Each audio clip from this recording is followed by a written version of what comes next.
Imagine you're walking across the African savanna nearly 2 million years ago.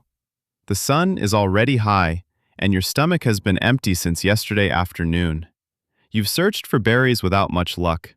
The roots your group dug up this morning weren't enough to feed everyone. The hunters haven't returned, and judging by the silence, they probably haven't caught anything. Then you notice movement. Not a deer, not a rabbit. A large mound of dirt seems to be alive. Thousands of tiny insects are crawling in and out of it. To a modern person, it's easy to walk right past. But to your ancient ancestors, that mound wasn't disgusting. It was dinner. So here's the question. Why did ancient humans eat insects? Was it simply because they were desperate? Or did our ancestors discover something that most people today have completely forgotten? The answer may surprise you, because eating insects wasn't just a last resort. For many ancient humans, they were one of nature's most reliable and nutritious foods. In fact, long before supermarkets, farms, or even regular hunting, tiny insects may have helped fuel the survival of our species. Today, the thought of eating insects makes many people uncomfortable. A grasshopper on your dinner plate would probably send most people reaching for the nearest restaurant instead. But that reaction isn't universal. Even today, more than 2 billion people around the world regularly eat insects as part of their traditional diets. In many cultures, they're considered a delicacy rather than something to avoid. Think about that for a second. The idea that insects are gross isn't a universal human instinct. It's largely cultural. And for our ancient ancestors, culture looked very different. Back then, there were only two kinds of food. Food that kept you alive, and food that didn't. Here's where things get interesting. Ancient humans weren't picky eaters because they couldn't afford to be. Every day was uncertain. Some days, hunters returned with meat. Other days, they came back empty-handed.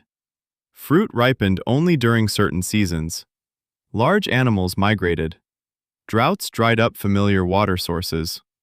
Food was constantly changing. Survival belonged to those who could eat almost anything. That's exactly what humans evolved to do. Unlike koalas that rely almost entirely on eucalyptus leaves or pandas that specialize in bamboo, humans became dietary generalists.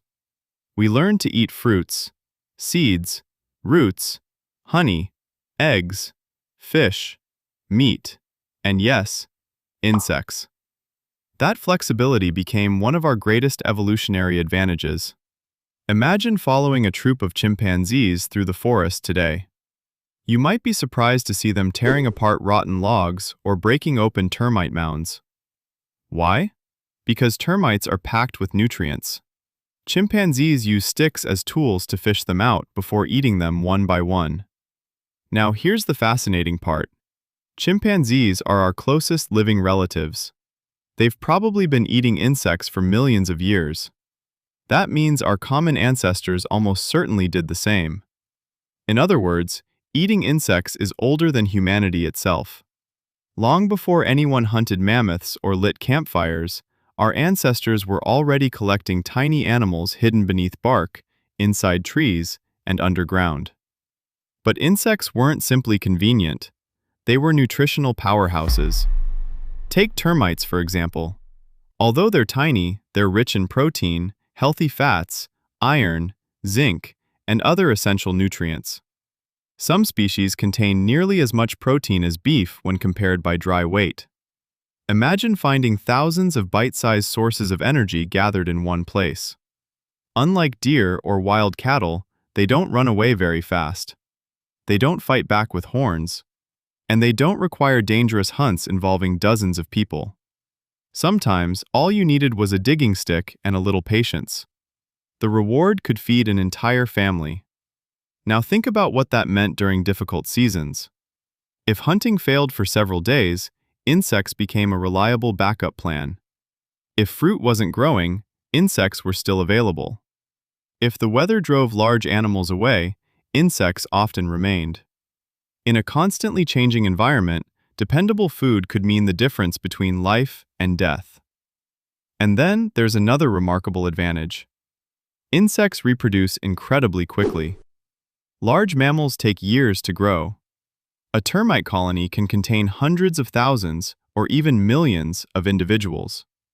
Nature was producing food faster than humans could consume it. Imagine stumbling across a giant pantry that refilled itself. That's essentially what a healthy termite mound represented. Of course, ancient humans didn't eat every insect they found. That would have been a terrible idea. Just as some berries are poisonous, some insects are toxic or unpleasant to eat. Over countless generations, people learned which species were safe and which were dangerous. Knowledge became just as important as hunger.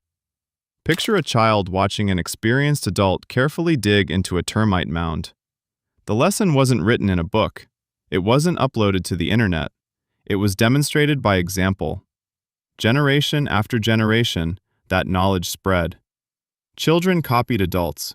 Families remembered successful gathering spots. Communities passed along practical survival skills. Think about how much of your own knowledge comes from watching other people. Learning to cook, learning to ride a bicycle, learning to use tools. Ancient humans learned in much the same way. Only their lessons determined whether they would eat tonight. Here's where archaeology begins telling an incredible story. Scientists rarely find direct evidence of insects because their soft bodies decay quickly. Unlike bones, they usually disappear long before archaeologists arrive thousands of years later. But researchers don't rely on insects themselves. Instead, they study everything around them. Stone tools stained with residues, ancient grinding stones, wear patterns on digging sticks, the locations of prehistoric camps. Even microscopic traces trapped inside fossilized dental plaque have revealed surprising clues about ancient diets. Combined with observations of modern hunter-gatherer societies and our closest primate relatives, a clear picture begins to emerge. Insects weren't emergency food, they were normal food, regular food, expected food. And perhaps that's the biggest surprise of all. Our ancestors weren't wandering through the wilderness dreaming about giant feasts every day. Most successful meals were much smaller, much simpler. A handful of berries, some edible roots, a bird's egg, a few lizards, a cluster of termites, a pocket full of grasshoppers. Day after day, those small meals added up to survival.